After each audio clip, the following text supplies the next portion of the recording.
चंद्रबाबू नायडू को, पवन कल्याण को, नीतीश कुमार को, चिराग पासवान को, कुमारस्वामी को, अजित पवार को और जयंत चौधरी को भी। और आप अपने जमहूरी तरीके से जब कभी भी आपको मौका मिलेगा आंध्र प्रदेश में, आप चंद्रबाबू नायडू को हराइए, पवन कल्याण को हराइए।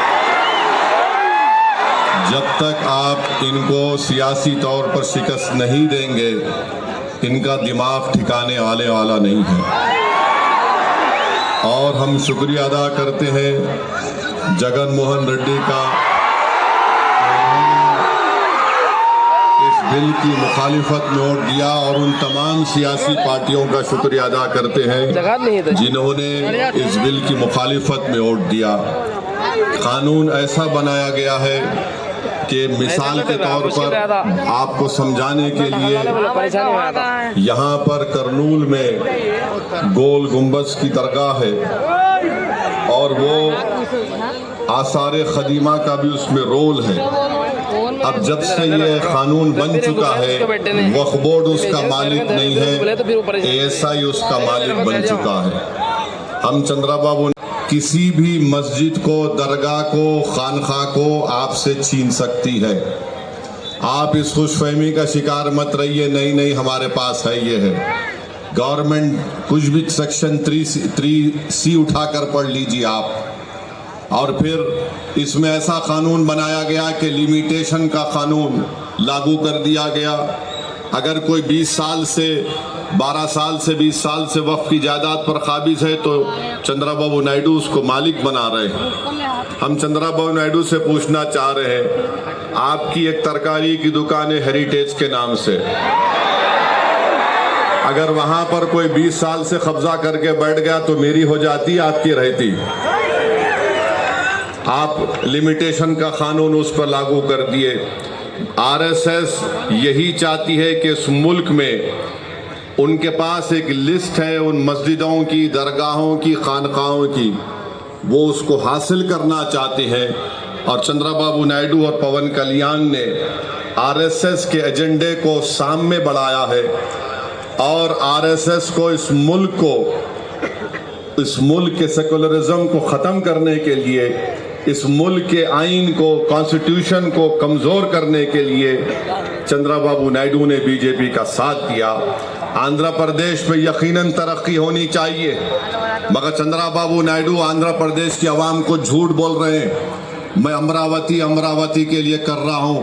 चंद्रबाबू नायडू अमरावती के लिए नहीं कर रहे हैं, सिर्फ अपने खानदान और दोस्तों के लिए आंध्र प्रदेश की बलि लगा दिए दिल्ली में।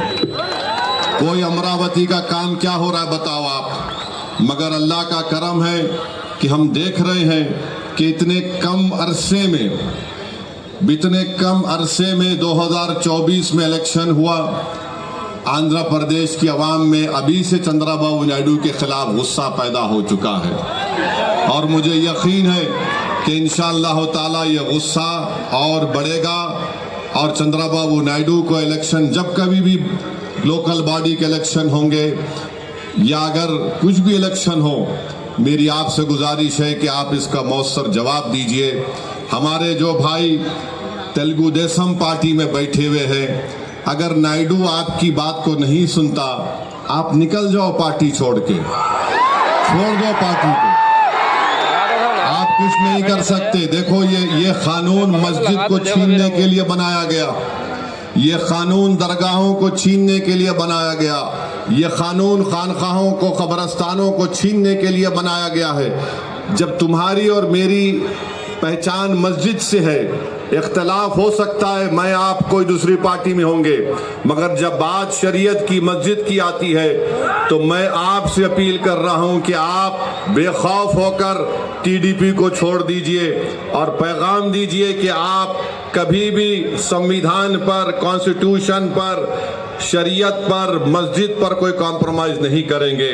मेरे भाई, मैं आपको बता रहा हूं कि चंद्रबाबू नायडू की तायद से क्या हो रहा है। मुजफ्फरनगर में यात्रा शुरू होती है, वहां पर संघ परिवार के लोग चले गए एक दुकान पर, जाकर कहा कि तुम्हारे पास नाम क्या है। उसने कहा नाम से क्या मतलब। उसका आधार कार्ड पूछे, आधार कार्ड नहीं था। उससे कहा कि तुम्हारी दुकान का नाम ये क्यों है। उसने कहा मेरी मर्जी है। तो उससे कहा तुम्हारा पैंट खोल के दिखाओ हमको। नहीं ये हुआ है, मजाक की बात नहीं है। फिर बाद में शख्स ने कहा कि मैं पैंट नहीं खोलूंगा, तो उसको गाली गलौज की गई। बाद में मालूम हुआ कि जिसको गुस्सा कर रहे थे, गाली दे रहे थे, उसका नाम गोपाल है।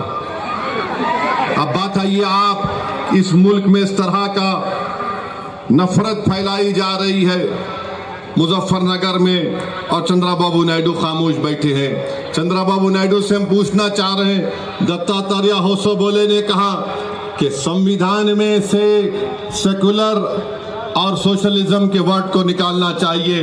क्या चंद्रबाबू नायडू उस पर राजी है? अगर राजी नहीं है तो चंद्रबाबू नायडू को पब्लिकली कंडेम करना चाहिए दत्तात्रेय होसोबोले के बयान को, कि बेसिक स्ट्रक्चर का हिस्सा है हमारे संविधान का।